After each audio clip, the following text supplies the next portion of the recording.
Ya, puji Tuhan, shalom. Kiranya damai sejahtera daripada Tuhan kita memenuhi engkau semua. Hari ini saya ingin berbicara tentang keselamatan kekal. Ya. Penting bagi setiap kita jemaat Tuhan untuk memahami doktrin keselamatan. Ya, karena di luar sana ya ada banyak konsep keselamatan yang berbeda daripada pengajaran kekristenan.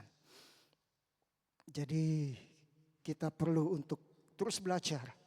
Dan salah satu doktrin itu adalah doktrin keselamatan. Puji Tuhan. Saya ingin katakan bahwa bagi kita orang-orang percaya, kehidupan di dunia ini hanya diberikan sekali oleh Tuhan kita. Tidak ada untuk yang kedua kali. Jadi kita tidak mengenal yang namanya reinkarnasi. Ya. Ini harus kita pahami betul. Sehingga kita betul-betul bisa bijaksana menjalani hidup kita. Sebagaimana yang Raja Daud tuliskan di dalam Mazmur 90 ayat 12. Ajarlah kami menghitung hari-hari kami sedemikian hingga kami beroleh hati yang bijaksana. Daud memahami betul bagaimana dia harus hidup. Oleh sebab itu dia berdoa kepada Tuhan. Tuhan, ajar kami menghitung hari-hari kami. Ajar kami Tuhan menjalani hidup kami dengan hati yang bijaksana. Karena kehidupan yang Tuhan berikan hanya satu kali. Dan diakhiri dengan kematian. Dan di balik kematian itulah setiap kita pada akhirnya. Apakah kita ada pada keselamatan yang Tuhan sediakan atau sebaliknya? Hanya ada dua. Keselamatan kekal dan penghukuman kekal. Jadi di dalam kekristenan kita tidak mengenal penghukuman yang sifatnya sementara. Sebagaimana apa yang terjadi di dalam dunia ini. Ya, ketika hakim memutuskan seorang terpidana 5 tahun penjara. Ya dia akan jalani 5 tahun kemudian setelah itu bebas. Tetapi kita tidak demikian. Karena di luar sana pun ada pengajaran konsep keselamatan. Engkau akan jalani hukuman di neraka sampai berapa tahun kemudian engkau akan dibebaskan dan masuk ke surga. No. Kekristenan tidak pernah mengajarkan hal seperti itu. Kalau dia harus terhukum maka terhukum untuk selama-lamanya. Dan kalau dia diselamatkan, dia akan bersama dengan Bapa sampai selama-lamanya. Amin. Oleh sebab itu, bijaksanalah menjalani hidup kita masing-masing. Puji Tuhan. Saya ingin mengajak kita membaca di dalam Yohanes 14 ayat 1 sampai ke 6. Ya, kalau sudah diketemukan. Janganlah gelisah hatimu, percayalah kepada Allah, percayalah juga kepadaku. Di rumah Bapakku banyak tempat tinggal. Jika tidak demikian tentu aku mengatakannya kepadamu. Sebab aku pergi ke situ untuk menyediakan tempat bagimu. Dan apabila aku telah pergi ke situ dan telah menyediakan tempat bagimu, aku datang kembali dan membawa kamu ke tempatku, supaya di tempat di mana aku berada, kamu pun berada. Dan kemana aku pergi, kamu tahu jalan ke situ. Kata Thomas kepadanya, Tuhan, kami tidak tahu kemana engkau pergi. Jadi bagaimana kami tahu jalan ke situ? Kata Yesus kepadanya, Akulah jalan dan kebenaran dan hidup. Tidak ada seorang pun yang datang kepada Bapa kalau tidak melalui aku. Puji Tuhan. Ya. Di rumah Bapakku banyak tempat. Ini seringkali disampaikan di tempat rumah duka. Ya. Tapi hari ini kita ingin belajar memahami bagaimana Tuhan kita begitu mengasihi kita. Sehingga Dia bersedia menyediakan tempat untuk kita semua di dalam kerajaan surga. Amin. Sungguh luar biasa. PowerPoint, next. Keselamatan, ya kelihatan di sini ya. Yang ditawarkan agama. Ya ininya maksudnya agama-agama di luar kita ya. Menekankan kepada tindakan atau perbuatan baik. Jadi mereka berpikir ketika seseorang terus berjuang dengan kesuciannya, kesalehannya yang dianggap bisa dibangun dengan kekuatannya sendiri. Sampai di sini dulu. Di luar kekristenan, mereka memiliki konsep keselamatan yang berbeda dengan kita. Mereka punya konsep bahwa ketika seseorang hari-harinya berbuat baik, ya, contohnya dia banyak menolong sesamanya, dia banyak membantu, dia banyak beramal, dia menghormati orang tua. Mereka anggap ini semua akan membuat manusia itu akan memperoleh keselamatan.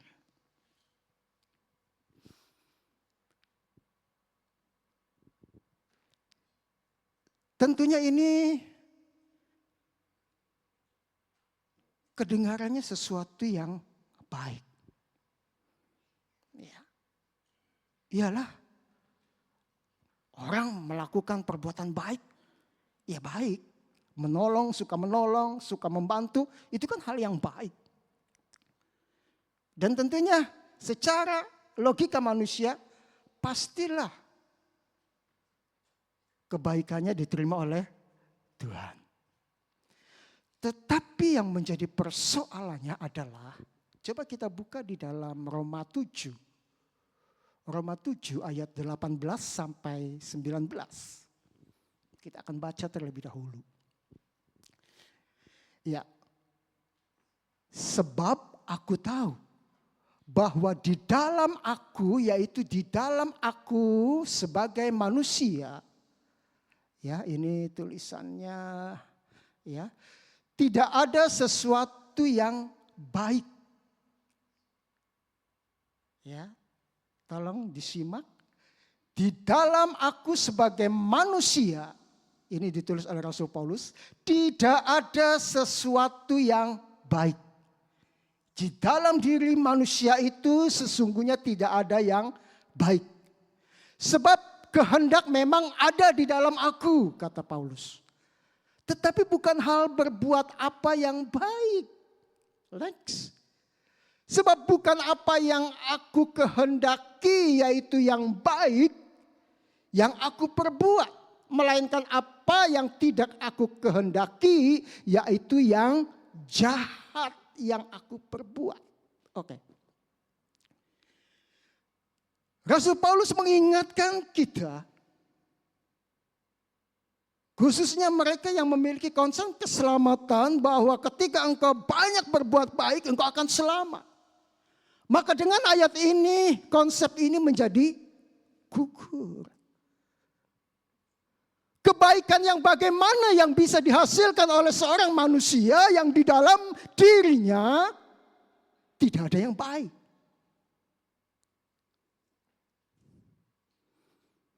Sebab Alkitab katakan semua manusia telah dikuasai oleh dosa.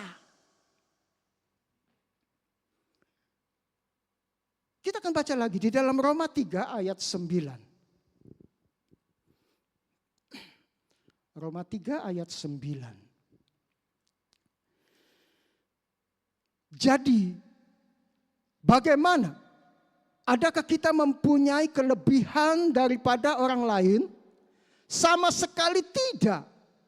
Sebab, jadi kita semua ini sama. Ya, sama dengan sesama kita di luar sana. Ya. Sebab di atas telah kita tuduh baik orang Yahudi maupun orang Yunani bahwa mereka semua ada di bawah kuasa dosa. Next. Seperti ada tertulis, tidak ada yang benar, seorang pun tidak. Next. Tidak ada seorang pun yang berakal budi, tidak ada seorang pun yang mencari Allah. Next. Semua orang telah menyeleweng, mereka semua tidak berguna, tidak ada yang berbuat baik, seorang pun tidak. Jadi kalau kita membaca ayat-ayat ini, bagaimana mungkin di dalam diri manusia melakukan hal yang baik di hadapan Allah?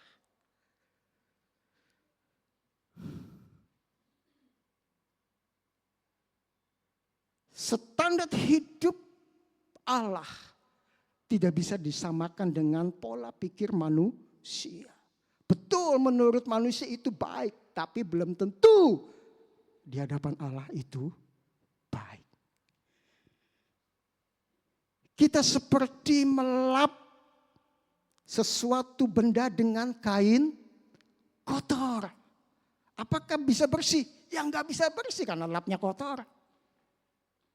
Itulah manusia ketika dia ingin melakukan perbuatan baik, yang keluar justru sesuatu yang jahat, kata Rasul Paulus.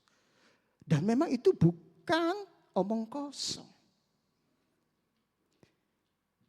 Siapa di antara kita manusia yang berani katakan setiap hari engkau sanggup berbuat baik? Artinya berbuat baik sesuai standar Tuhan. Bukan menurut pikiran manusia. Tidak ada. Alkitab katakan tidak ada.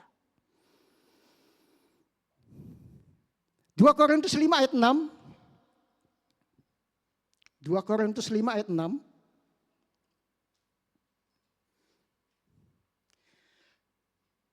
Maka oleh karena itu hati kami senantiasa tabah.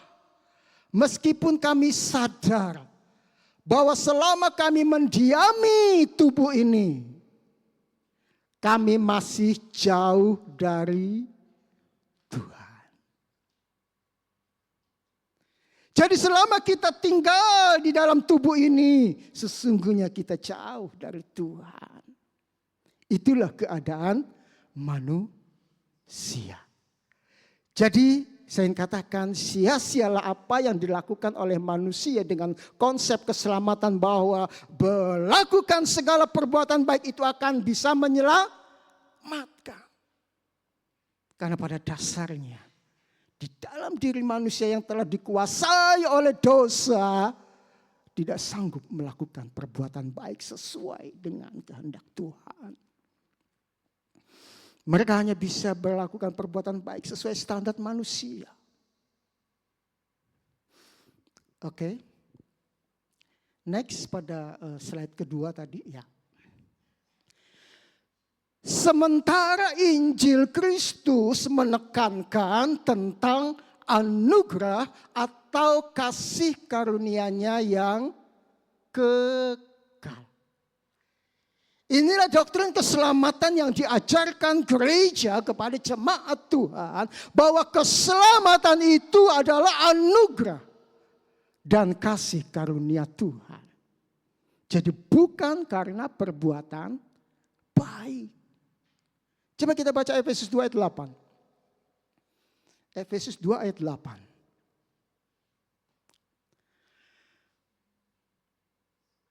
Sebab karena kasih karunia kamu diselamatkan oleh iman. Itu bukan hasil usahamu, tetapi pemberian Allah. Jadi inilah yang harus dimengerti oleh setiap kita orang-orang percaya, bahwa keselamatan itu adalah anugerah Allah, pemberian Allah, bukan karena hasil kerja keras kita untuk melakukan perbuatan baik.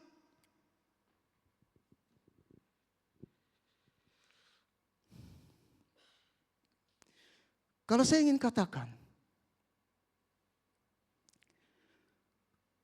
ketika kita lahir, sesungguhnya kita sudah membawa benih dosa.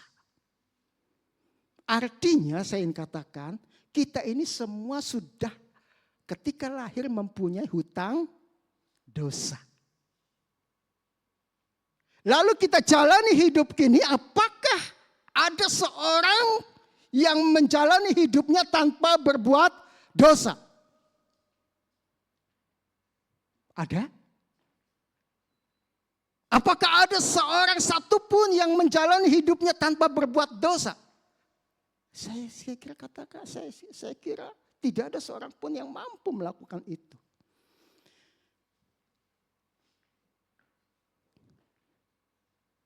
Jadi ketika seseorang punya konsep bahwa melakukan perbuatan baik itu bisa menyelamatkan atau bisa menghapus dosanya, itu keliru.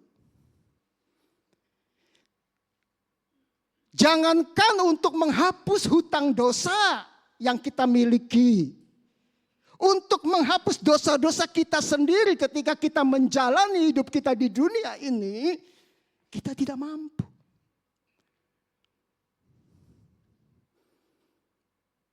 Bukankah hari-hari yang kita jalani tanpa kita sadari kita banyak melakukan dosa di hadapan Tuhan.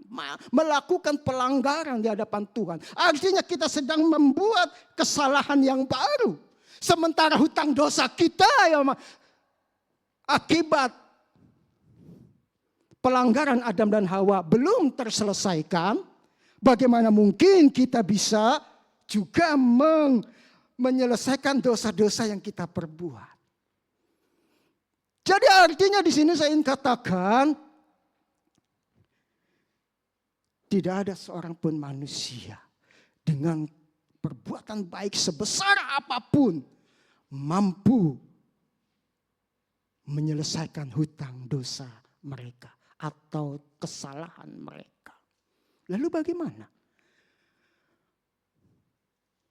Itulah mengapa Yesus datang ke dalam dunia ini. Untuk apa? Dia harus selesaikan hutang-hutang dosa dari setiap orang.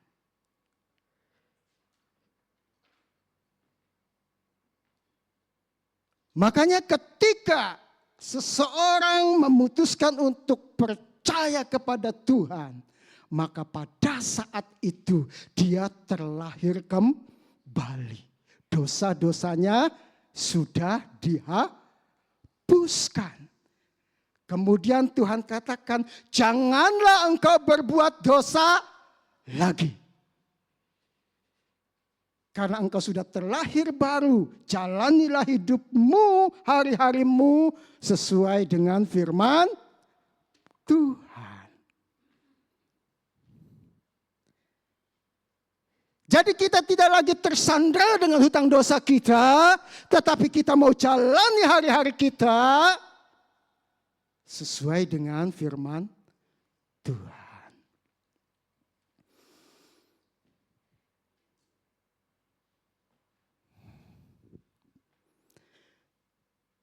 Mari kita terus hidup di dalam Tuhan. Amin.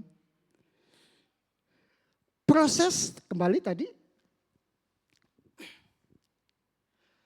proses keselamatan yang dijalankan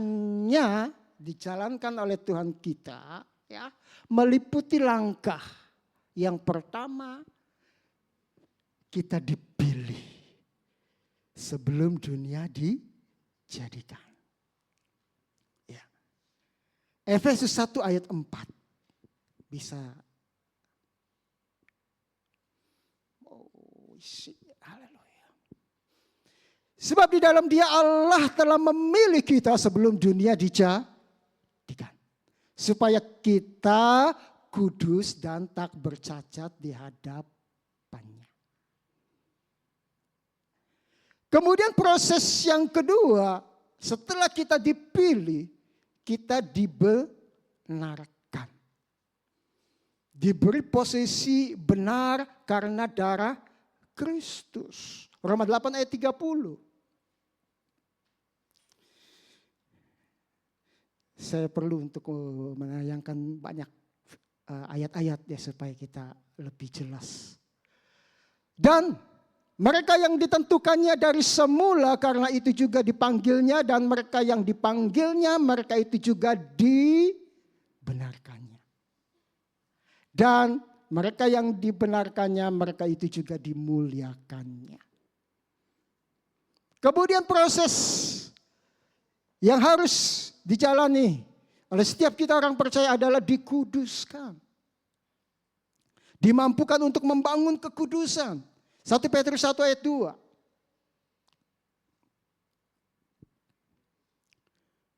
1 Petrus 1 ayat kedua. Yaitu orang-orang yang dipilih sesuai dengan rencana Allah Bapa kita dan yang dikuduskan oleh Roh. Supaya taat kepada Yesus Kristus dan menerima percikan darahnya, kiranya kasih karunia dan damai sejahtera makin melimpah atas kamu. Kita dikuduskan oleh Roh Kudus untuk mampu menjalani hidup kita dengan kudus. Kemudian proses selanjutnya kita dimuliakan. Wow, inilah akhir daripada kehidupan setiap kita orang-orang percaya. Kita dimuliakan. Pada akhirnya mendapat kemuliaan kekal. 2 Timotius 2 ayat 10. 2 Timotius 2 ayat 10. Karena itu, aku sadar menanggung semuanya itu bagi orang-orang pilihan Allah supaya mereka juga mendapat keselamatan dalam Kristus Yesus dengan kemuliaan yang kekal. Inilah akhir hidup orang-orang percaya yang diselamatkan. Mendapat kemuliaan kekal di dalam kerajaan surga. Keselamatan di dalam Kristus itu pasti. Ya, pasti. Jadi keselamatan di dalam Kristus itu pasti. Karena, next. Yang pertama karena jelas tujuan akhirnya. Ya. Jadi kekristenan mengajarkan kepada kita setiap orang-orang percaya itu jelas tujuannya. Yaitu rumah Bapa, bukan yang lain. Ya. Rumah Bapa. Itulah tujuan akhir kita. Sebagaimana tadi tertulis di dalam Yohanes ya. Di rumah Bapakku banyak tempat tinggal. Itulah tujuan akhir setiap kita orang percaya, yaitu ke rumah Bapa. Keselamatan sebagai persekutuan kekal dengan Allah dinyatakan dalam gambaran soal rumah Bapa. Jadi keselamatan itu adalah persekutuan dengan Bapa yang dipulihkan. Akibat dosa persekutuan dengan Bapa telah terpisah. Selama tidak ada penebusan, pada saat itu manusia terpisah dengan Bapa. Tetapi karena penebusan oleh darah Kristus, kita telah dipersekutukan kembali dengan Bapa. Next. Rumah adalah tempat yang mempersekutukan suami istri, orang tua dan anak. Tempat yang menyatakan kehangatan hubungan. Jadi ini menggambarkan bagaimana di rumah Bapa, di sanalah ada kehangatan hubungan antara Bapa dengan kita. Ya, tidak lagi seperti di dunia ini. Ya, yang penuh dengan penderitaan, yang penuh dengan intimidasi, yang penuh dengan aniaya. Di rumah Bapa penuh dengan keharmonisan. Hubungan yang dipulihkan dengan Bapa menciptakan kehangatan yang luar biasa. Jika dibandingkan 2 Korintus 5 ya ayat 1 sampai 5. Ya. Kita baca saja ya, 2 Korintus 5 ayat 1 sampai 5. 2 Korintus 5 ayat 1 sampai 5. Ya. Karena kami tahu bahwa jika kemah tempat kediaman kita di bumi ini dibongkar, Allah telah menyediakan suatu tempat kediaman di sorga bagi kita. Suatu tempat kediaman yang kekal. Yang tidak dibuat oleh tangan manusia. Next. Selama kita di dalam kemah ini kita mengeluh. Karena kita rindu mengenakan tempat kediaman sorgawi di atas tempat kediaman kita yang sekarang ini. Jadi tubuh ini ibarat kemah yang hanya bersifat sementara. Karena pada akhirnya tubuh ini akan kita tinggalkan. Tubuh yang terbuat dari tanah akan kembali kepada tanah. Dan roh kita itulah yang akan masuk dalam kemuliaan Allah. Jadi tubuh ini hanya bersifat sementara. Tetapi rumah Bapa sesuatu yang lebih permanen. Ya, inilah kepastian yang pertama. Ya, bahwa tujuan akhir kita adalah rumah Bapa. Ya. Next slide berikutnya. Yang kedua, kalau tadi yang pertama jelas tujuan akhirnya adalah rumah Bapa. Maka yang kedua, jelas jalannya Yesus Kristus. Kalau kita kembali membaca pada Yohanes 14 ayat ke-6. Kata Yesus kepadanya, akulah jalan. Jadi jalannya jelas. Kita enggak raba-raba. Ya. Kita enggak menduga-duga, oh ini jalannya, oh harus begini kita, harus begitu, harus begini. Ya, kalau pengen selamat. Itu enggak jelas namanya. Ya. Tetapi bagi kita orang-orang percaya yang sudah dibekali dengan kebenaran firman Tuhan, Yesus jelas katakan, akulah jalan. Tidak ada seorang pun yang sampai kepada Bapa kecuali melalui aku. Jadi kalau kita membaca ayat ini, adakah jalan keselamatan di luar Yesus? Tidak ada.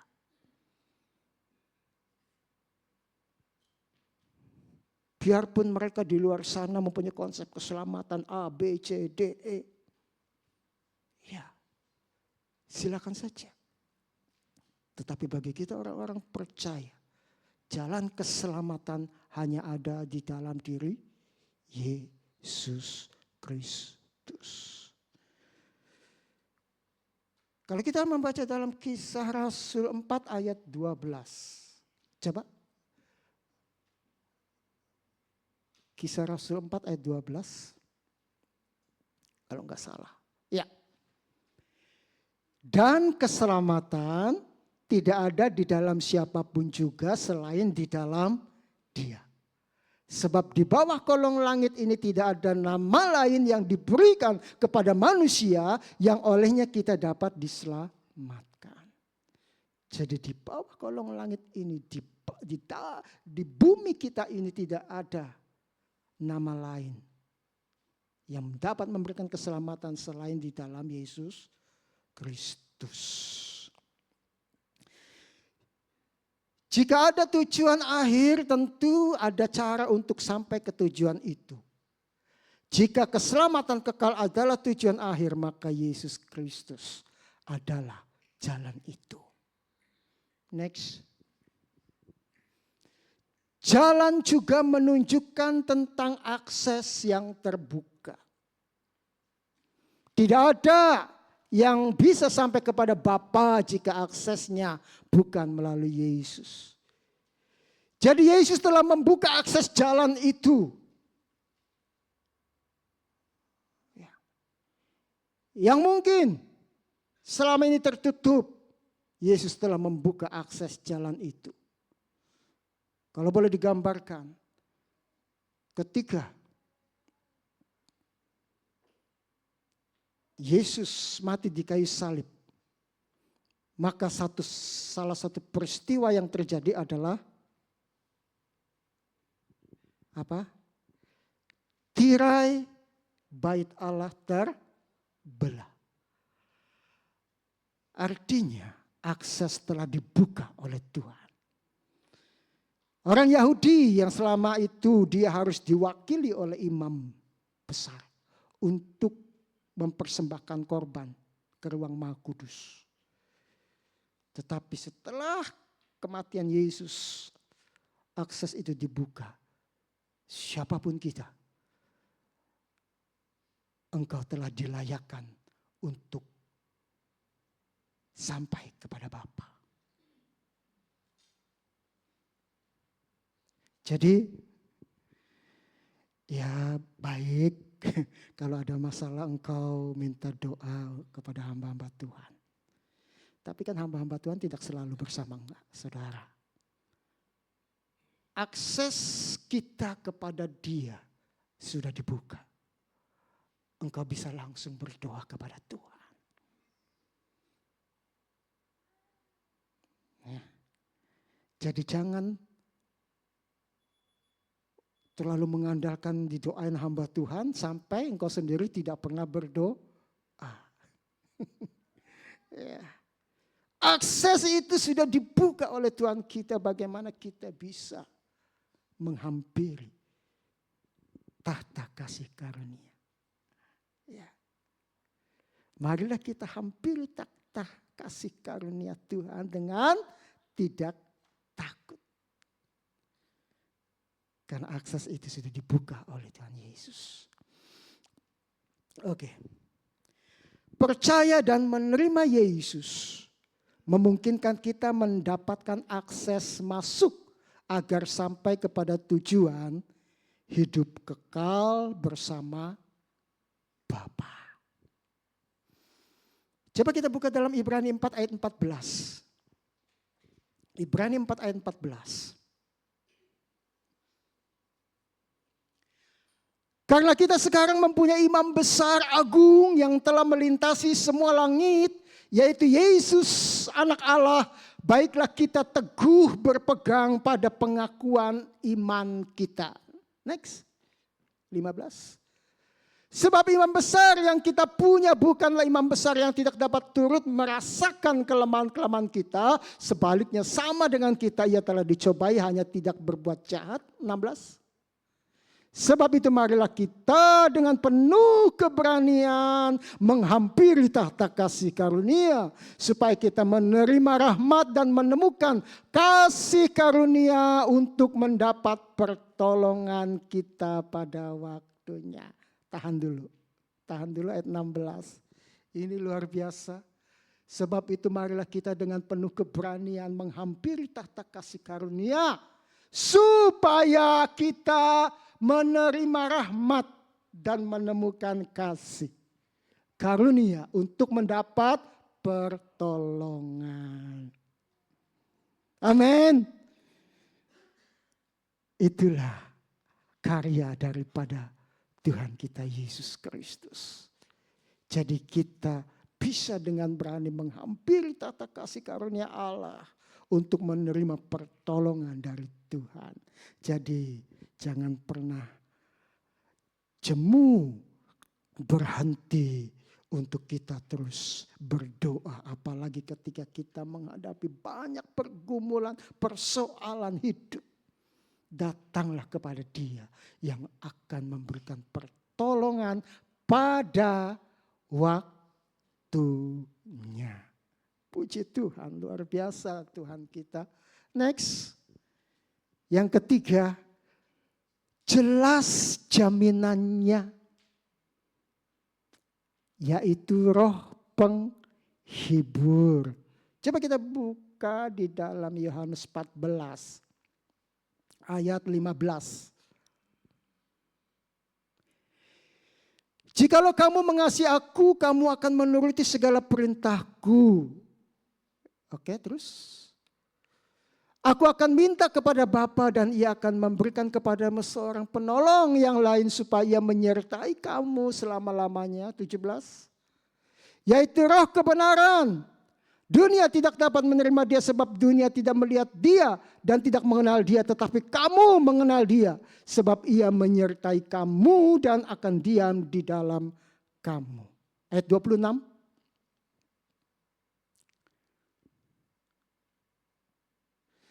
Tetapi penghibur yaitu Roh Kudus yang akan diutus oleh Bapa dalam namaku, Dialah yang akan mengajarkan segala sesuatu kepadamu dan akan mengingatkan kamu akan semua yang telah kukatakan kepadamu. Inilah jaminan yang ketiga, yaitu Roh Kudus atau Roh Penghibur yang akan menyertai kamu, yang akan mengajarkan banyak hal yang mungkin kita tidak mengerti, Dia akan ajarkan kepada kita. Inilah yang Tuhan kerjakan dalam setiap kehidupan kita orang-orang percaya. Dia tidak melepas begitu saja kita untuk menjalani hari-hari kita. Tetapi setelah kita dipilih, dibenarkan, dikuduskan, maka Roh Kudus itulah yang akan memimpin kita untuk mencapai serupa dengan Kristus. Kepastian keselamatan diperteguh dengan jaminan yang diberikan oleh Sang Juru Selamat. Ya. Ini adalah jaminan yang diberikan oleh Sang Juru Selamat, yaitu Roh Kudus. Roh Kudus ini adalah jaminan bagi kita bagaimana pada akhirnya nanti kita akan menerima apa yang dijanjikan oleh Allah. Namun ada satu ayat. Kalau engkau menghujat Roh Kudus, maka dosamu tidak terampuni. Dulu saya waktu masih di SD atau SMP, saya nggak ngerti kenapa hujat terhadap Roh Kudus dosanya tidak terampuni. Lalu berjalannya waktu, saya coba untuk memahami. Roh Kudus itu adalah jaminan bagi kita. Betul? Untuk menerima apa yang Tuhan janjikan, yaitu keselamatan. Lah, kalau kita menolak Roh Kudus dengan menghujatnya, artinya kita mengusir Dia dari hidup kita. Lalu jaminan keselamatan yang Tuhan janjikan bagaimana? Ya pastinya gugur. Betul? Makanya hujat terhadap Roh Kudus itu tidak terampuni karena engkau telah menggugurkan janji Allah dalam hidupmu. Tidak main-main. Menghujat Roh Kudus, Ananias dan Safira, dia harus mati.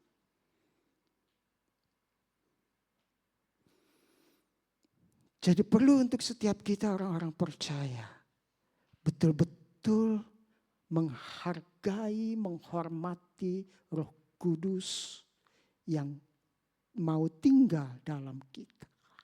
Karena dia akan menyertai jalan hidup kita, membimbing kita, mengajar kita, mengoreksi kita ketika kita melakukan kesalahan. Mari.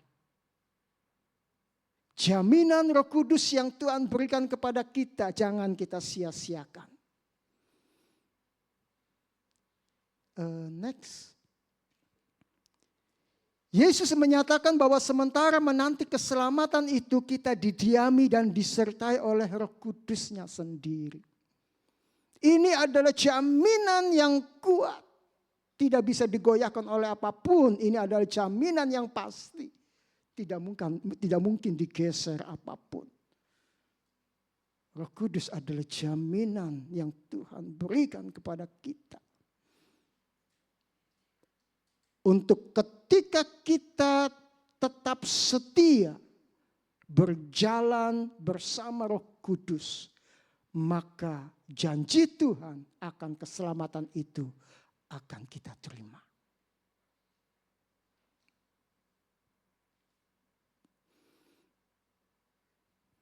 Hanya percaya kepada Tuhan kita akan diselamatkan. Roma 10 ayat 9.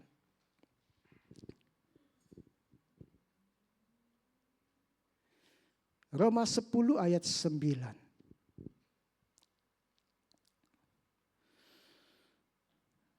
Ayat terakhir.